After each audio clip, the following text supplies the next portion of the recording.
Bagian yang kedua ini kita akan membahas mengenai proto-evangelion atau kabar baik atau Injil yang pertama kali. Teman-teman, mungkin bagi teman-teman yang Muslim ataupun yang Kristen, menyangka bahwa Injil yang pertama kali itu adalah Matius atau Markus, Lukas, dan Yohanes. Tetapi, Injil yang pertama kali dinubuatkan di dalam Alkitab adalah di Kejadian 3 ayat 15. Kejadian 3 ayat 15 ini merupakan proto-evangelion atau Injil yang pertama kali disampaikan oleh Tuhan. Pada waktu Adam dan Hawa jatuh ke dalam dosa, seketika itu juga Tuhan menjanjikan seorang penebus yang akan meremukkan kepala sang ular atau iblis itu. Kita lihat ya, Kejadian 3 ayat 15. Tuhan berkata, "Aku akan mengadakan permusuhan antara kamu dengan perempuan ini, dan di antara keturunanmu dan keturunannya." Kata yang dipakai di sini adalah zarah atau benih perempuan ini. Dia akan meremukkan kepalamu dan kamu akan meremukkan tumitnya. Perempuan tidak punya benih atau sperma. Kata zarah ini di dalam bahasa Ibrani kemudian diterjemahkan ke dalam bahasa Yunani menjadi dua teman-teman. Karena kata zarah ini artinya juga biji ya. Biji atau benih yang ada di dalam tumbuh-tumbuhan. Jadi ketika diterjemahkan ke dalam bahasa Yunani menjadi kata spora untuk tumbuh-tumbuhan dan sperma untuk benih laki-laki. Perempuan itu tidak mempunyai sperma, teman-teman. Ini yang disebut kelahiran dari seorang perawan. Jadi di seluruh Alkitab, kata zarah atau benih ini selalu dikaitkan dengan laki-laki untuk keturunan ya, tidak pernah untuk perempuan. Tapi hanya di ayat ini, Tuhan mengatakan dari benih perempuan inilah akan dilahirkan seorang anak yang akan meremukkan kepalamu. Mesias dijanjikan tidak berasal dari benih laki-laki manapun. Dari ilmu pengetahuan juga kita tahu bahwa bayi itu mendapat darah dari ayahnya. Plasenta ibu itu hanya mengalirkan makanan. Plasenta ini memastikan bahwa darah ibu tidak boleh tercampur dengan darah sang bayi karena akan mati. Dan jika Yesus lahir tanpa benih laki-laki dan tidak mempunyai darah Adam, maka darah Yesus satu-satunya yang tidak memiliki kecenderungan dosa. Konsekuensinya hanya darah Yesus yang bisa menjadi pendamaian bagi dosa kita. Iblis menggunakan perempuan untuk menjatuhkan Adam. Kita ini ada di dalam Adam, kita ini di dalam benihnya Adam. Dengan kejatuhan Adam, maka jatuh jugalah seluruh anak-anak atau keturunan Adam. Tuhan akan menggunakan perempuan yang sama untuk menebus seluruh keturunan Adam. Ini adalah janji Tuhan. Ketika Tuhan berkata manusia akan mempunyai otoritas atau kekuasaan atas bumi ini, hukum ini berlaku sampai selamanya, teman-teman. Karena itu segala sesuatu yang terjadi di bumi selalu menggunakan sarana manusia. Ketika Tuhan mau menebus dosa manusia, dia tidak bisa datang dalam keadaannya yang sebenarnya yaitu sebagai roh. Melainkan dia harus memakai tubuh tanah liat. Begitu juga dengan iblis. Iblis menggunakan tubuh ular ketika dia mau mengambil otoritas yang legal atas bumi ini dari manusia.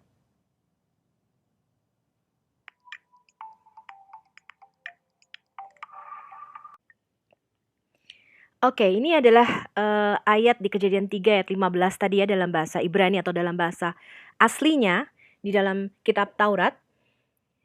We'eba asid beneka uben haisyah. Perempuan itu ya. Uben zarakah uben zarah. Jadi antara keturunanmu ular dan keturunan perempuan itu. Hu Yeshu peka ros. Dia akan menghancurkan kepalamu atau meremukkan kepalamu. Ros itu kepala ya. We'ata teshu penu akef. Akef itu tumit. Dari kata akef inilah nama Yakuf berasal. Ya, Yakuf itu artinya pemegang tumit. Atau dalam bahasa Indonesia dikenal dengan Yakub ya teman-teman ya.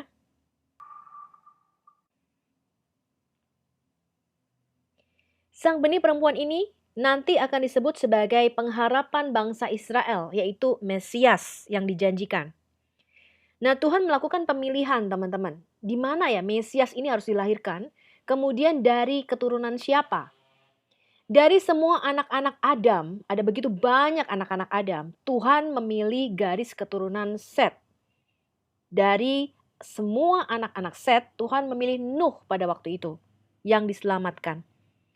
Kemudian dari ketiga anak Nuh, Tuhan memilih garis keturunan Shem. Dan dari Shem, Tuhan memilih Abraham. Dari Abraham, anak-anaknya ada Ismail, ada Ishak, ada anak-anaknya yang dari Keturah. Tuhan hanya memilih Ishak. Ya, Tuhan katakan Ismail, aku tidak berkenan kepada Ismail. Tapi yang disebut keturunanmu adalah yang berasal dari Ishak. Dan Tuhan menjanjikan sang Mesias ini lahir daripada Ishak. Kemudian dari Ishak, teman-teman, maka ada Esau dan Yakub. Dan Tuhan memilih Yakub. Dikatakan aku membenci Esau, tapi aku mengasihi Yakub. Jadi dia terus-menerus melakukan pemilihan, teman-teman. Dari semua anak-anak Yakub, dia memilih Yehuda. Dikatakan tongkat kerajaan tidak akan beralih dari Yehuda. Dan dari semua anak-anak Yehuda, dia memilih Isai, yaitu ayah Daud. Dan dari semua anak-anak Isai, dia memilih yang paling bungsu, si kecil, yaitu Daud. Dan dari Daud inilah Mesias dilahirkan. Maka Mesias disebut anak Daud. Yeshua HaMasyiah dilahirkan sebagai keturunan atau benih daripada Daud. Nah, semua nubuatan ini disampaikan melalui para nabi yang ada di dalam perjanjian lama. Setelah genap waktunya, semua nubuatan disampaikan, ada kurang lebih sekitar 350 nubuatan mengenai Mesias, di mana Mesias akan lahir, kemudian bagaimana caranya dia lahir, apa yang akan dikatakannya, kemudian Mesias harus mati menjadi penebus dosa, harus bangkit kembali, itu semua dinubuatkan. Setelah semua nubuatan itu selesai dari kitab Kejadian sampai Maleaki, maka datanglah malaikat Gabriel kepada Maria membawa kabar gembira. Hei, sekarang janji Tuhan kepada nenek moyang kita sudah digenapi, Maria. Dan kamu akan mengandung dan melahirkan seorang anak, dan anak yang akan kamu kandung itu akan disebut kudus, anak Allah yang maha tinggi. Nah, di 1 Korintus 15, Paulus menulis teman-teman, sekarang saudara-saudara, aku mau memberitahukan kepada kamu Injil. Jadi Injil itu bukan sebuah buku, tapi kabar gembira. Ini loh, Injil itu janji yang diberikan Tuhan sendiri kepada nenek moyang kita. Bahwa akan ada sang Mesias yang datang, yang akan mati menggantikan dosa kita. Ya, dan akan bangkit bagi kita. Nah, Rasul Paulus mengatakan, Injil ini yang aku beritakan kepada kamu telah kamu terima, yang di dalamnya kamu berdiri dengan teguh. Oleh Injil itu juga kamu diselamatkan, asal kamu berpegang teguh pada firman yang telah kuberitakan kepadamu, kecuali kamu menjadi percaya dengan sia-sia. Aku sudah menyampaikan kepadamu, pertama-tama dan yang terpenting yang juga aku terima, bahwa apa teman-teman? Kristus mati untuk dosa-dosa kita sesuai dengan kitab suci. Ia sudah dikuburkan. Ia dibangkitkan pada hari ketiga sesuai dengan kitab suci. Dan bahwa ia telah menampakkan dirinya kepada Kefas, ya Simon yang disebut Kefas. Kemudian kepada ke-12 rasul. Sesudah itu ia menampakkan dirinya kepada lebih dari 500 saudara sekaligus.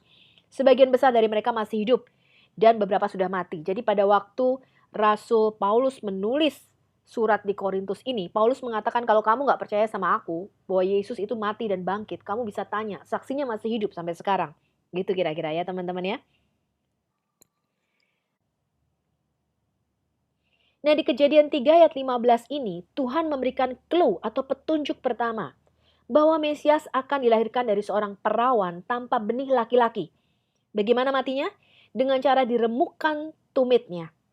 Nah, tapi dari mana kita tahu siapa sang Mesias yang dimaksudkan Tuhan ini?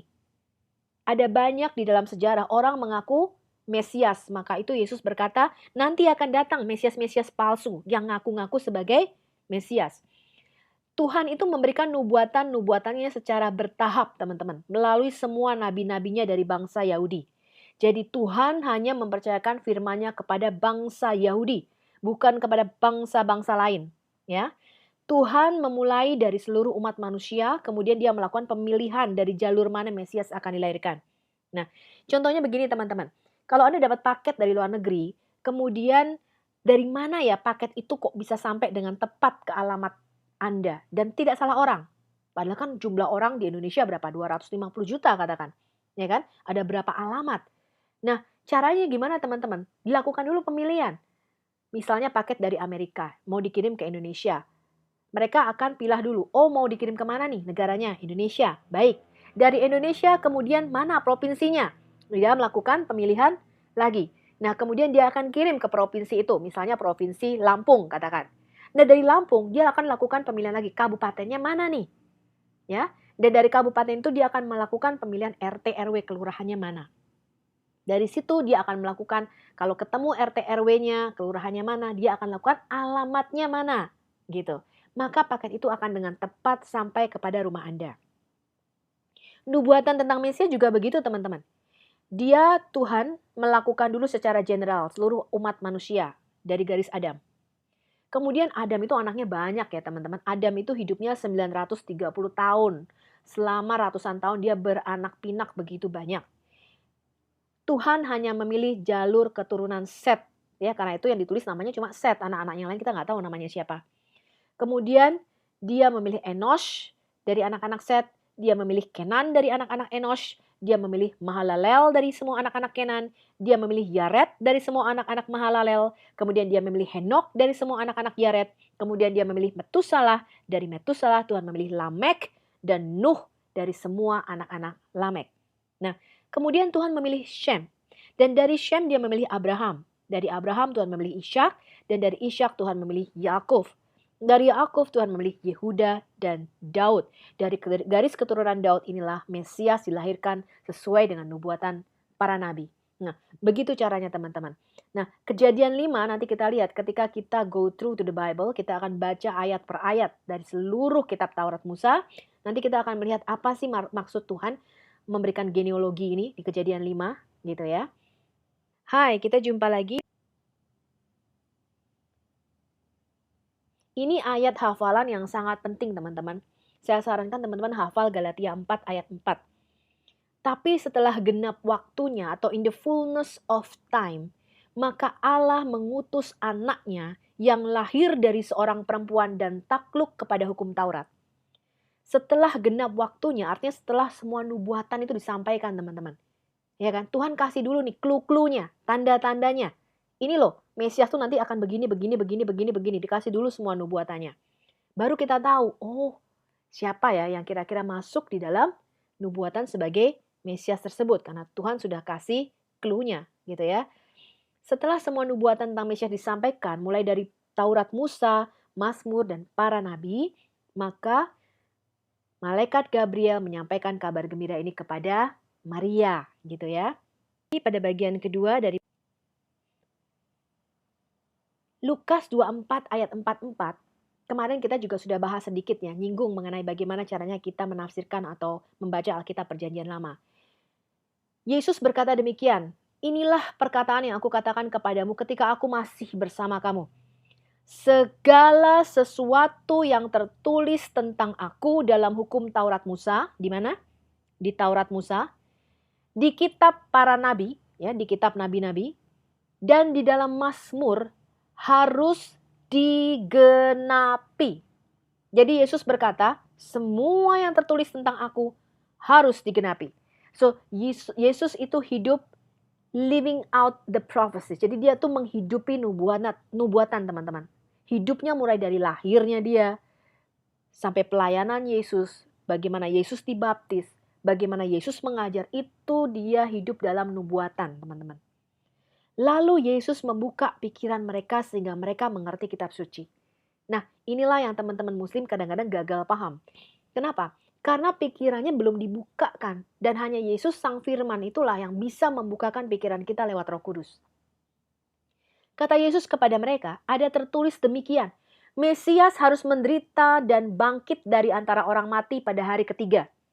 Dan lagi dalam namanya, berita tentang pertobatan dan pengampunan dosa harus disampaikan kepada segala bangsa, mulai dari Yerusalem.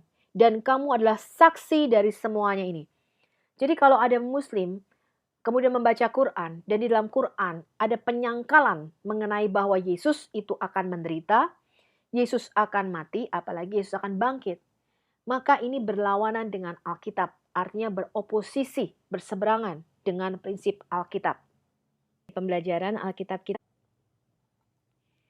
Lalu kita mau baca ya teman-teman, di mana sih korban penebusan dosa ini yang pertama kali diadakan? Kenapa seluruh perjanjian lama itu kok bicaranya tentang korban darah ya. Setiap pagi dan setiap hari dari pagi sampai petang teman-teman ada anak domba yang disembelih dan dikorbankan terus-menerus itu dilakukan ya sakramental ini di dalam perjanjian lama dan di dalam perjanjian baru Yesus sebagai sang anak domba Allah disembelih bagi dosa-dosa kita. Siapa sih inisiatornya? Kalau Tuhan itu Maha Pengampun, kenapa dia nggak begitu saja mengampuni dosa kita? Kenapa harus ada korban darah? Nah, Kejadian 3 ayat 7 ini menjadi awal pengorbanan penebusan dosa yang pertama kali, yaitu oleh Tuhan sendiri. Jadi ketika Adam dan Hawa jatuh ke dalam dosa, mereka mencoba menyemat daun ara untuk menutupi ketelanjangan mereka. Ya, jadi ketika mereka jatuh dalam dosa, Roh Kudus pergi atau depart from them, ya. Mereka lalu sadar, aduh, aku telanjang. Nah, ini adalah akibat dosa yang pertama, yaitu malu, teman-teman. Takut, malu itu adalah akibat dosa. Nah, ketika mereka tahu diri mereka telanjang, mereka mencoba menyemat pohon ara, daunnya, dan dijadikan bikini gitu ya teman-teman, dijadikan cawat. Ini adalah lambang dari usaha manusia untuk menutupi akibat dosanya dengan usaha mereka sendiri. Ini adalah lambang dari roh agamawi. Ya, roh agamawi adalah roh yang berusaha mencari cara bagaimana caranya aku berusaha untuk mendekatkan diriku kepada Allah yang Maha Kudus itu. Nah, kemudian Tuhan Allah, ya, Yahweh Elohim, membuat pakaian dari kulit binatang untuk manusia dan untuk istrinya itu, lalu mengenakannya kepada mereka. Inilah pembunuhan yang pertama kali terjadi, yaitu di Taman Eden. Tuhan membunuh binatang, kita nggak tahu binatang ini apa. Nanti ketika sampai pada cerita Kain dan Habil, kita tahu ternyata yang dibunuh Tuhan adalah domba, ya, atau anak sulung dombanya. Adam dan Hawa dibalut oleh baju yang berlumuran darah segar untuk menutupi dosanya. Dan di sini teman-teman adalah korban sembelihan pertama yang dilakukan oleh Tuhan. Jadi Tuhanlah yang pertama kali menetapkan sakramental ini untuk menggantikan nyawa Adam dan Hawa supaya tidak mati. Harus ada seseorang atau sesuatu yang bernyawa lainnya yang mati untuk menggantikan mereka. Nah, Adam dan Hawa diselubungi darah segar binatang yang dibunuh Tuhan itu. Disinilah manusia Adam itu baru tahu harga sebuah dosa, harga sebuah rebellion, harga sebuah pemberontakan terhadap Tuhan. Yaitu bahwa harus ada nyawa makhluk lain yang mati menggantikan mereka supaya mereka tidak langsung mati. Ya, walaupun pada akhirnya mereka akan mati. Nah, nanti kita akan melihat teman-teman gambaran mengenai Adam dan Hawa penebusan dosa ini ketika kita belajar kitab Kejadian ya. Kita kali ini dengan kita tidak tahu, Tuhan tidak menulis binatang apa yang dibunuh pada waktu Adam dan Hawa jatuh ke dalam dosa, tapi kita tahu bahwa pada waktu itu manusia masih vegetarian. Tuhan hanya memberikan tumbuh-tumbuhan sebagai makanannya sampai kepada Nuh ya, baru ketika Nuh keluar dari bahtera, Tuhan katakan kamu boleh makan binatang gitu ya. Kamu sekarang boleh nih makan daging gitu ya. Tadinya manusia tuh vegetarian. Pada waktu kisah Kain dan Habel, kita tahu bahwa binatang yang dibunuh Tuhan adalah anak sulung domba. Karena dikatakan di Kejadian 4, ketika saatnya penetapan Tuhan ya untuk memberikan korban, maka Kain dan Habel ini memberikan korban. Dua-duanya menyembah Allah loh. Ya, Kain itu bukan orang ateis. Ya, dan dia juga tidak pagan atau penyembah berhala. Enggak, dia memberikan penyembahan kepada Allah sama-sama nih. Dua-duanya menyembah kepada Allah yang benar. Tapi sayangnya persembahan Kain ditolak oleh Tuhan. Kenapa? Karena Kain mempersembahkan dari hasil bumi yang sudah dikutuk Tuhan. Mungkin Tuhan nggak suka gitu ya. Ya bukan Tuhan nggak suka, maksudnya Kain mempersembahkan mungkin wortel, kubis, kentang dan sebagainya. Ya kan, sayur-sayuran hasil usahanya. Tapi Habel mempersembahkan anak sulung kambing dombanya beserta dengan lemak-lemaknya. Jadi dia tahu apa yang disukai Tuhan. Nah, tadinya teman-teman sebelum manusia jatuh ke dalam dosa, Adam dan Hawa tidak perlu pakai korban darah. Tidak perlu pakai mengorbankan anak domba untuk bisa bertemu dengan Tuhan, untuk bisa mendapatkan perkenanan Tuhan. Tapi begitu manusia jatuh ke dalam dosa, maka harus ada ritual-ritual agamawi untuk kita masuk kembali ke dalam hadirat Tuhan, untuk bisa diterima oleh Tuhan, untuk bisa mendapatkan perkenanan Tuhan. Nah, Kain dan Habel ini tentunya mendengar cerita dari ayah ibunya mengenai apa yang dilakukan Tuhan. Ya, sebab Adam itu hidupnya 930 tahun. Jadi dia cerita Tadinya kita hidup di Taman Eden seperti ini, senang gitu ya. Kemudian ibumu sih ya kan, gara-gara makan buah tuh pohon yang dilarang Tuhan. Jadi kita semua telanjang. Terus Tuhan membunuh nih seekor binatang. Dan Tuhan katakan caranya untuk masuk ke dalam hadirat Tuhan, untuk kembali adalah dengan cara melakukan persembahan anak sulung kambing dombanya. Ya, nah kita menemukan arkeologi di Mesopotamia. Mesopotamia daerah Iran, Irak sekarang ya. Itu adalah gambaran yang dipahat di dinding batu gua-gua mengenai pohon kehidupan yang dijaga dengan dua kerub, ya, dua kerubim di sana. Jadi Mesopotamia ini diyakini sebagai situs awal peradaban manusia. Ya, sejarah manusia pertama bisa ditemukan paling tua dari daerah Mesopotamia. Dan kita percaya Taman Eden pada waktu itu ditempatkan Tuhan di sana ya, di antara keempat sungai. Ya, nanti kita belajar sedikit mengenai hal itu. Kanner di channel YouTube. Dalam Matius 23 ayat 35, Yesus berkata, supaya kamu menanggung akibat penumpahan darah orang yang tidak bersalah mulai dari Habel orang benar itu sampai kepada Zakaria anak Berekia yang kamu bunuh di antara tempat kudus dan mesbah. Jadi teman-teman, di dalam Alkitab, firman Tuhan itu hanya dipercayakan kepada bangsa Yahudi. Makanya Tuhan berkata, dari kamulah orang-orang Yahudi, aku akan menuntut pertanggungan jawab. Ya, dari angkatan inilah, dari kamu orang-orang Yahudi, kamu harus bertanggung jawab terhadap darah para nabi yang kamu bunuh. Ya. Ibrani 11 ayat 4 juga membenarkan, karena iman Habel telah mempersembahkan kepada Allah korban yang lebih baik daripada korban Kain. Dengan jalan itu ia memperoleh kesaksian bahwa ia benar. Karena Allah berkenan akan persembahannya itu. Dan karena iman Habel masih berbicara walaupun dia sudah mati. Habel juga mempersembahkan korban persembahan dari anak sulung kambing dombanya, yakni lemak-lemaknya. Maka Tuhan mengindahkan Habel dan korban persembahannya itu. Jadi Tuhan menerima dua-duanya.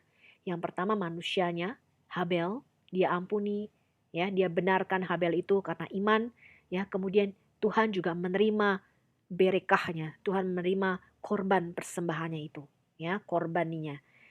1 Yohanes 3 ayat 12 mengatakan Kain itu berasal dari benih si jahat dan dia adalah pembunuh adiknya. Apakah sebabnya Kain membunuh adiknya? Sebab segala perbuatannya jahat dan perbuatan adiknya itu benar. Nah, apa yang dilakukan Habel adalah gambaran pengorbanan Yesus, teman-teman. Ada satu lagi bagaimana caranya kita menafsirkan perjanjian lama, yaitu bahwa kita harus melihat Yesus di dalam setiap lembar di dalam perjanjian lama. Di kejadian 22 ini teman-teman, kalau kita lihat, ada yang namanya peristiwa Akedah Yitzhak, ya, atau pengikatan Ishak, yaitu ketika Tuhan menyuruh Abraham untuk mempersembahkan Ishak anaknya yang tunggal sebagai korban bakaran. Setelah semuanya itu, Allah mencoba Abraham. Dia berfirman kepada Abraham, Abraham, lalu saut Abraham, ya Tuhan, firman-Nya, ambillah anakmu yang tunggal itu, Yahid, ya, yang engkau kasih, yakni Ishak. Pergilah ke tanah Moria dan persembahkanlah dia sebagai korban bakaran pada salah satu gunung yang akan kukatakan kepadamu. Kemudian Tuhan menggantikan korban Ishak dengan domba jantan yang disediakan sendiri oleh Yahweh.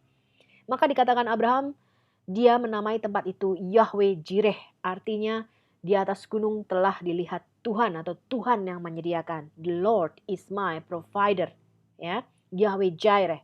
Di tempat yang sama teman-teman, di tempat di mana ada peristiwa Akedah Yitzhak ini, Ishak ini diikat, ya, the binding of Ishak. 2000 tahun kemudian, Allah sendiri mengorbankan anaknya yang tunggal menjadi pengganti dosa-dosa kita. Dialah sang kambing domba jantan itu. Makanya Yesus disebut anak domba Allah yang menghapus dosa dunia. Ya.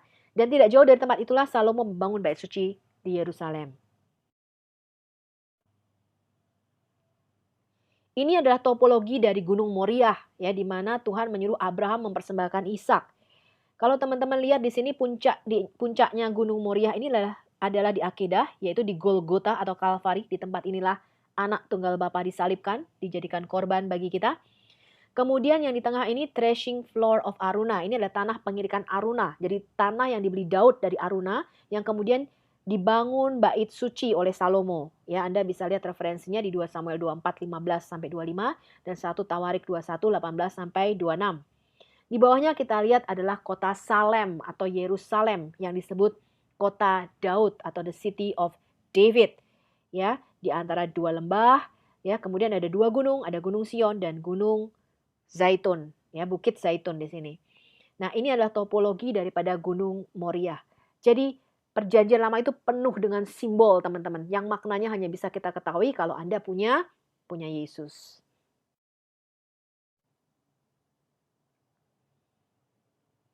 Di Yohanes 8 ayat 53, orang-orang Yahudi itu bertanya kepada Yesus, "Kamu kok berkata kalau orang menuruti firman-Mu, maka dia mempunyai hidup kekal dan dia tidak akan mati?"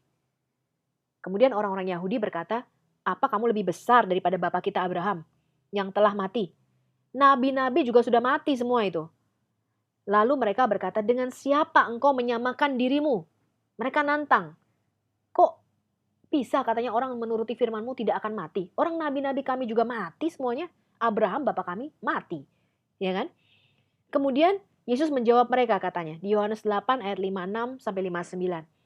"Abraham bapakmu bersukacita bahwa ia akan melihat hariku, yomku, my day. Dan dia sudah melihatnya dan dia bersukacita." Maka kata orang-orang Yahudi itu kepadanya, "Umurmu belum sampai 50 tahun dan engkau sudah melihat Abraham." Padahal Yesus tidak mengatakan dia melihat Abraham ya. Tapi Abraham melihat Yesus, ya, melihat bahwa pada waktunya nanti Yesus itu akan dikorbankan. Abraham sudah beriman itu. Abraham sudah tahu itu bahwa akan datang nanti anak domba Allah yang akan menghapus dosa dunia. Kata Yesus kepada mereka, "Aku berkata kepadamu, sesungguhnya sebelum Abraham jadi, ego eimi, I am."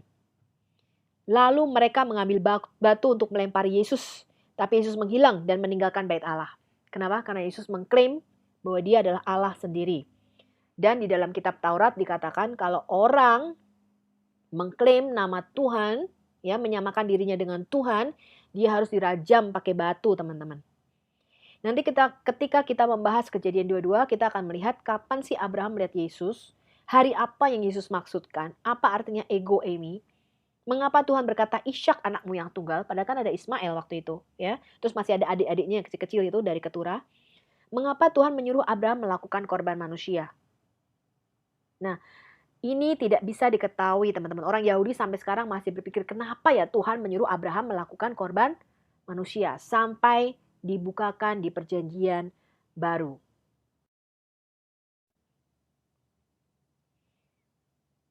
Nah, ketika Yesus ada di salib, teman-teman, maka nubuatan proto-evangelion tadi, yaitu Injil yang pertama tadi, yang ada di Kejadian 3 ayat 15 itu digenapi, teman-teman.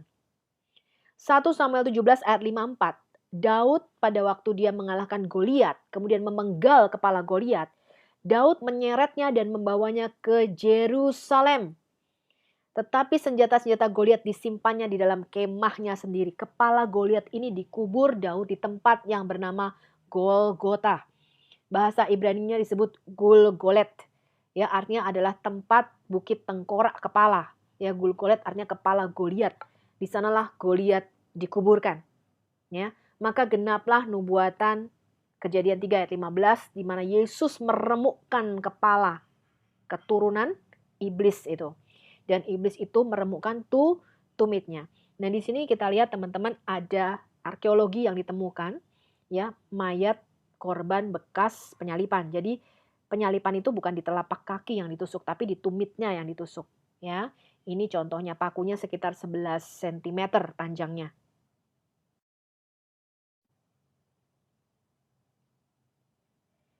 Maka genaplah nubuatan Tuhan sendiri pada waktu Yesus di kayu salib, ya.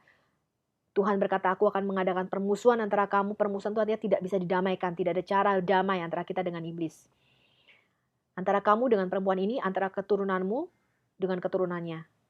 Dan keturunan perempuan ini akan meremukkan kepalamu dan kamu akan meremukkan tumitnya.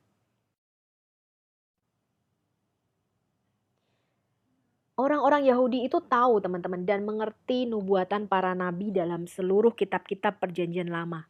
Jadi mereka menantikan kedatangan Sang Mesias ini.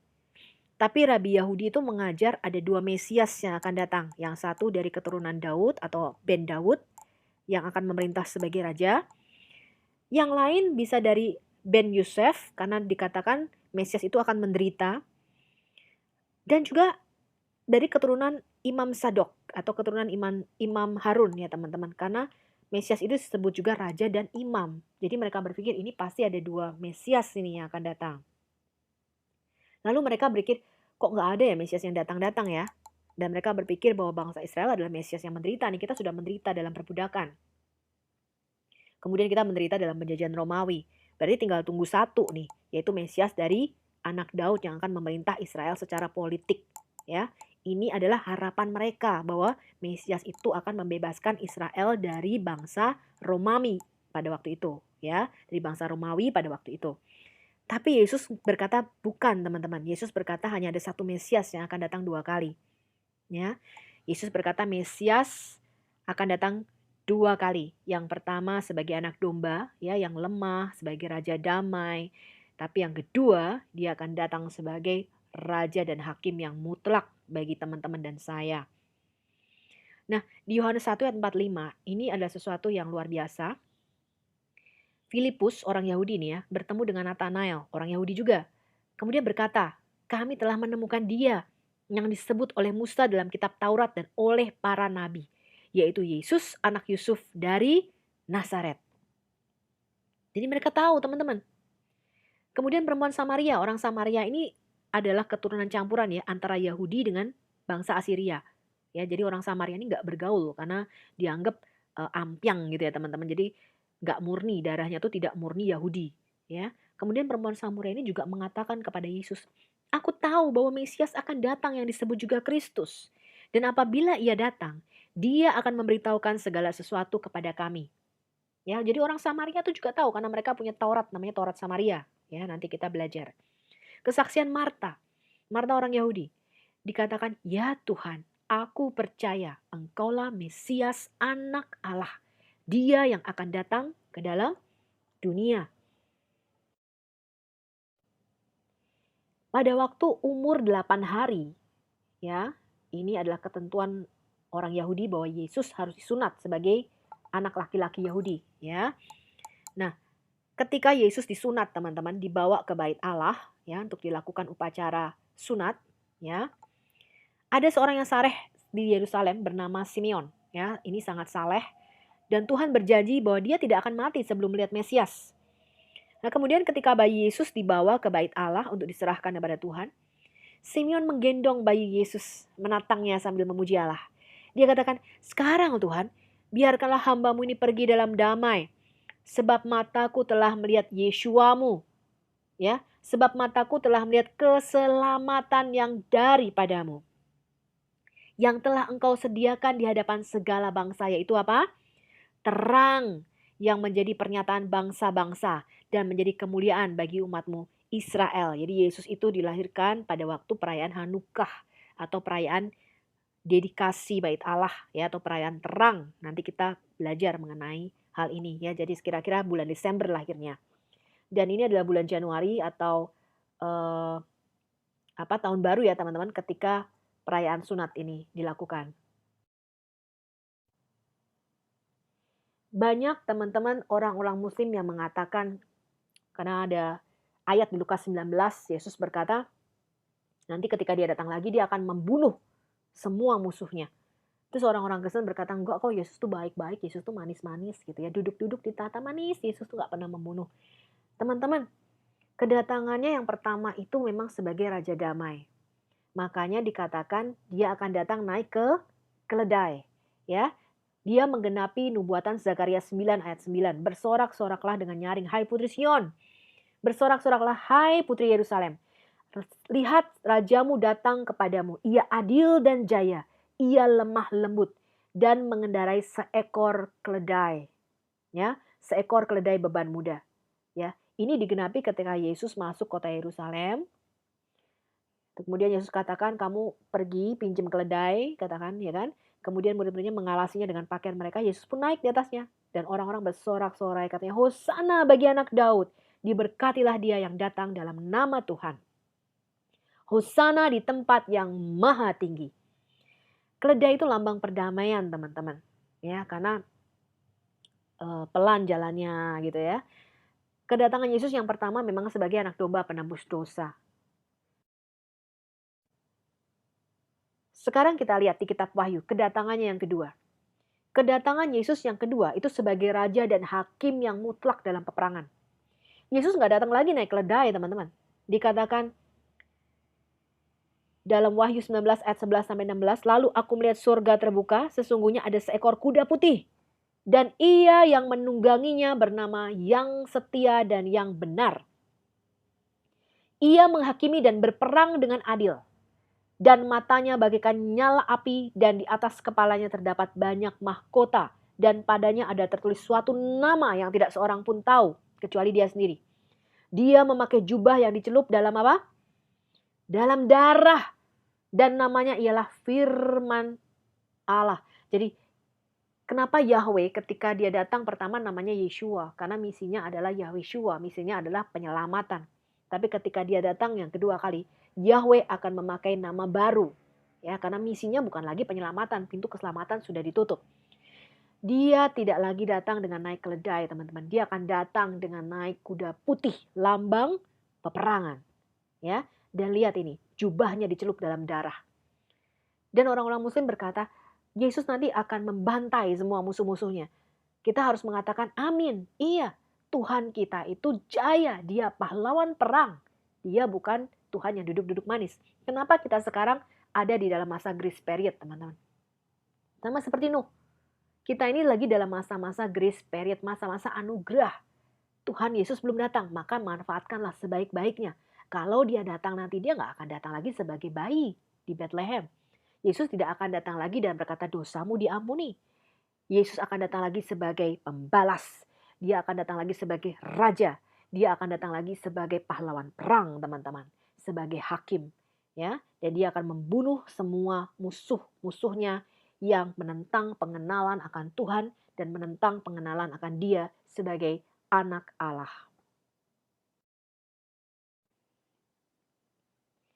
Makanya Yesus di dalam kitab Wahyu itu digambarkan sebagai dua, teman-teman. Ini adalah penglihatan Rasul Yohanes di dalam Wahyu 5 ayat 5-6. Kita baca ya.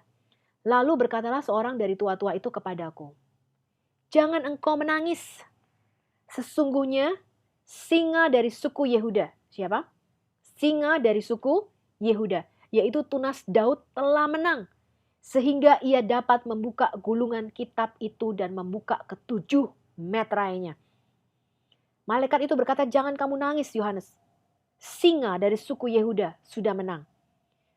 Tapi ketika Rasul Yohanes menoleh, maka aku melihat di tengah-tengah tahta dan keempat makhluk itu dan di tengah-tengah tua-tua itu bukan berdiri seekor singa, tapi apa? Seekor anak domba seperti telah disembelih, bertanduk 7 dan bermata 7. Itulah ketujuh roh Allah yang diutus ke seluruh bumi. Jadi kedatangan Yesus yang kedua bukan lagi sebagai anak domba yang sudah disembelih, teman-teman. Dia akan datang sebagai singa dari suku Yehuda. Dia akan mengaum dan dia akan mencabik lawan-lawannya. Ya, jadi Tuhan kita bukan Tuhan yang lemah, teman-teman. Manfaatkanlah masa-masa anugerah ini sebaik-baiknya sebelum sang singa dari Yehuda itu datang.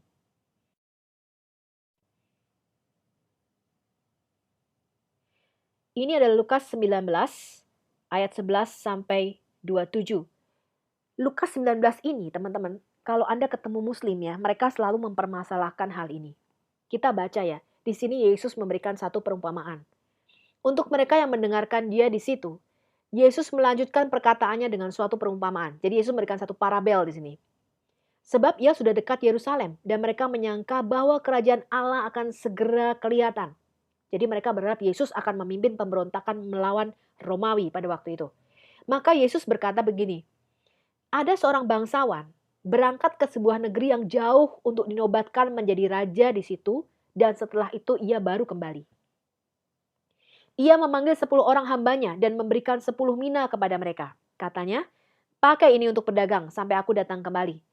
Akan tetapi orang-orang sebangsanya membenci dia, lalu mengirim utusan menyusul dia untuk mengatakan, kami tidak mau orang ini menjadi raja atas kami. Dan terjadilah ketika ia kembali setelah ia dinobatkan menjadi raja, ia menyuruh memanggil hamba-hambanya yang telah diberinya uang itu untuk mengetahui berapa hasil dagang mereka masing-masing. Orang yang pertama datang dan berkata, Tuan, mina tuan yang satu itu telah menghasilkan 10 mina. Katanya kepada orang itu, baik sekali perbuatanmu itu. Hai hambaku yang baik, engkau telah setia dalam perkara kecil, karena itu terimalah kekuasaan atas 10 kota. Kita lanjutkan baca ya, perumpamaan yang Yesus katakan tadi. Kemudian datanglah yang kedua. Ya, orang kedua, dia berkata, Tuan, mina tuan telah menghasilkan 5 mina. Jadi cuan lagi nih, ya kan? Kemudian tuan itu berkata kepada orang itu, bagus banget hasil usahamu. Dan engkau kuasailah 5 kota. Dipercayakan 5 kota karena dia menghasilkan 5 mina, ya. Tapi kemudian datang nih hamba yang jahat yang ketiga dan berkata, Tuan, inilah mina tuan. Aku telah menyimpannya dalam sapu tangan. Sebab aku takut akan Tuan, karena Tuan adalah manusia yang keras. Tuan mengambil apa yang tidak pernah Tuan taruh, dan Tuan menuai apa yang tidak Tuan tabur. Katanya kepada orang itu, hai hamba yang jahat, aku akan menghakimi engkau menurut perkataanmu sendiri. Engkau sudah tahu bahwa aku adalah orang yang keras, yang mengambil apa yang tidak pernah aku taruh dan menuai apa yang tidak aku tabur. Jika demikian, mengapa uangku tidak kau berikan kepada orang yang menjalankan uang? Maka sekembalinya aku dapat mengambilnya serta dengan bunganya. Lalu katanya kepada orang-orang yang berdiri di situ, ambillah mina yang satu itu daripadanya, dan berikan kepada orang yang mempunyai 10 mina itu. Kata mereka kepadanya, Tuan, ia sudah mempunyai 10 mina. Lalu jawabnya apa? Aku berkata kepadamu, setiap orang yang mempunyai kepadanya akan diberi, tetapi siapa yang tidak mempunyai daripadanya akan diambil juga apa yang ada padanya. Ini adalah prinsipnya ya teman-teman. Kalau kita nggak pakai talenta kita, kita tidak pakai apa yang Tuhan berikan kepada kita, maka apapun juga yang ada pada kita akan diambil. Ya kan? Tapi kata yang kedua ini yang biasanya Muslim selalu permasalahkan. Kenapa Yesus mengatakan demikian?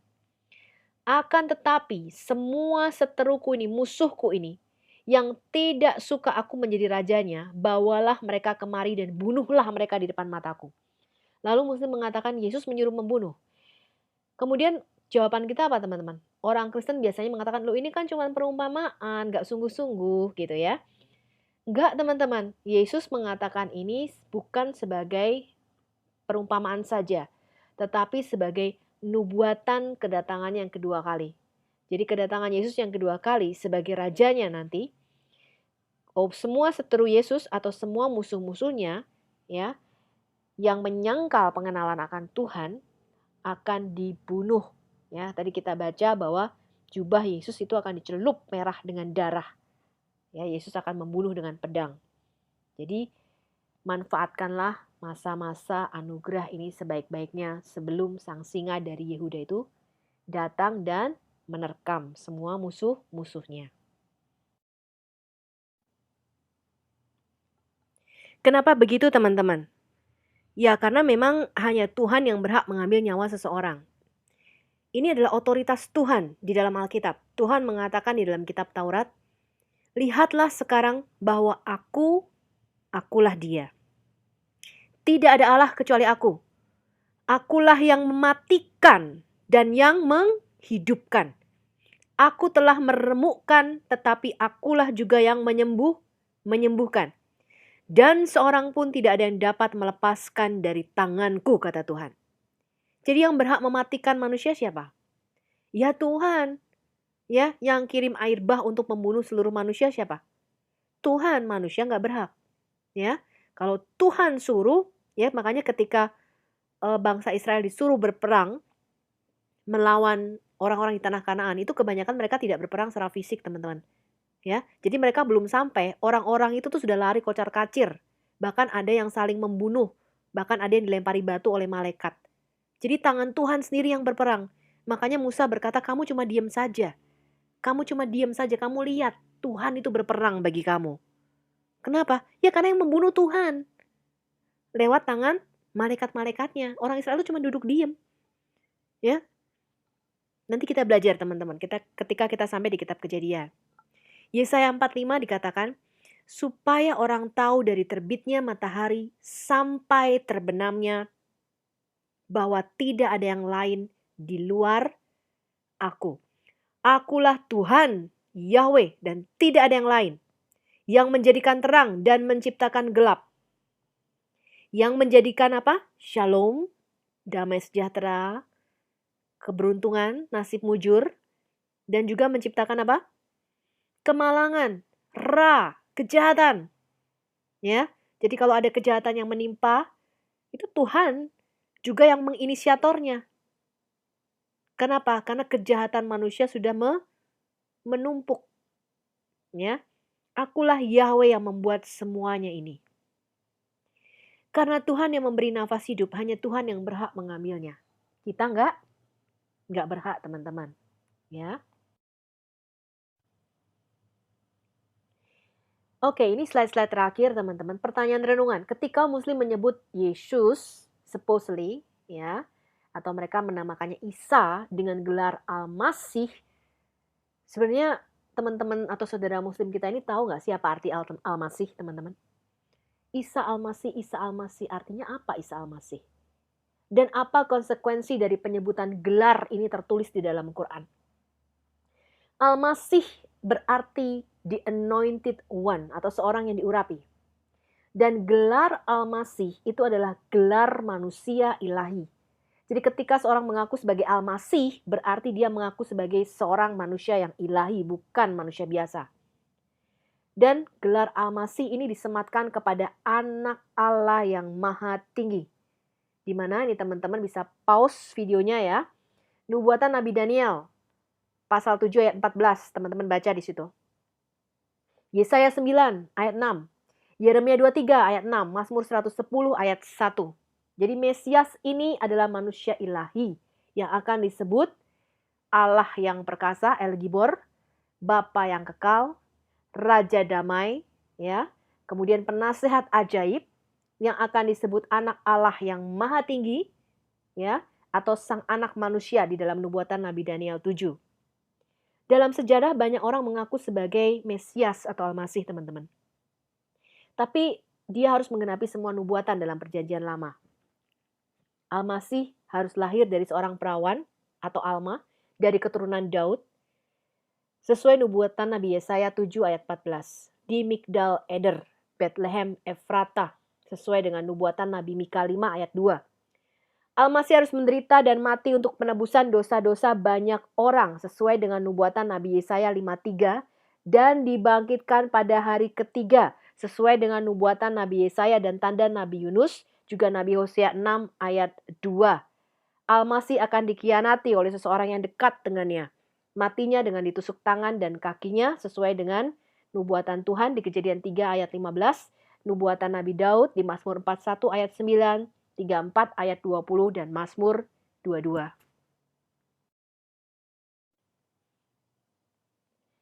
Kita melihat teman-teman bahwa umat Yahudi sampai sekarang masih menanti-nantikan janji Tuhan tadi, proto-evangelion tadi. Di mana? Di dalam nubuatan nabi-nabi ya, mereka masih menantikan Mesias nih kapan datangnya. Dan kita sebagai umat Kristen, kita adalah umat Tuhan di dalam penggenapan. Karena Mesias sudah datang dan dia sudah menggenapi semua nubuatan para nabi di perjanjian lama. Nah, bagaimana dengan saudara kita umat Islam? Umat Islam adalah umat Tuhan juga, teman-teman, dalam kebingungan, ya. Karena ketika mereka membuka Quran, Quran meneguhkan dan menguatkan otoritas dari Injil dan Taurat. Tapi ketika mereka baca Injil dan Taurat, kok isinya beda gitu dengan Quran. Ya pernah dengar nggak teman-teman? Ada umat yang bingung siapa anak yang dikorbankan, Ishak atau Ismail. Ada umat yang bingung siapa yang disalibkan, Isa atau orang lain yang diserupakan oleh Isa. Kalau orang lain, siapa orangnya? Ada yang mengatakan Yudas Iskariot, Simon dari Kirene, dan sebagainya. Jadi kita harus mengasihi mereka, teman-teman. Karena kalau orang bingung itu kan kehilangan arah. Mereka nggak tahu jalannya. Jadi kita harus menunjukkan jalan kepada saudara-saudara muslim kita yang sedang kebingungan ini. Terima kasih teman-teman. Ini adalah slide terakhir. Sampai jumpa di video ketiga. Teman-teman silahkan download dan sharingkan semua video ini bagi semua teman-teman di seluruh Indonesia. Bagi Muslim dan Kristen semoga bisa memberkati. Saya kembali menutup dengan Roma 10 ayat 13-15. Sebab barang siapa yang berseru kepada nama Tuhan akan diselamatkan. Tapi bagaimana mereka dapat berseru kepadanya jika mereka tidak percaya kepada dia? Bagaimana mereka dapat percaya kepada dia jika mereka tidak pernah mendengar tentang Yesus? Bagaimana mereka mendengar tentang Yesus jika tidak ada yang memberitakannya? Dan bagaimana mereka dapat memberitakannya jika mereka tidak diutus? Seperti ada tertulis, betapa indahnya kedatangan mereka yang membawa kabar baik atau Injil. Mari kita membawa kabar baik atau Injil ini ke seluruh pelosok Indonesia. Indonesia pasti akan diselamatkan. Dan Tuhan akan mencurahkan roh kudusnya atas bangsa ini. Amin. Sampai ketemu lagi.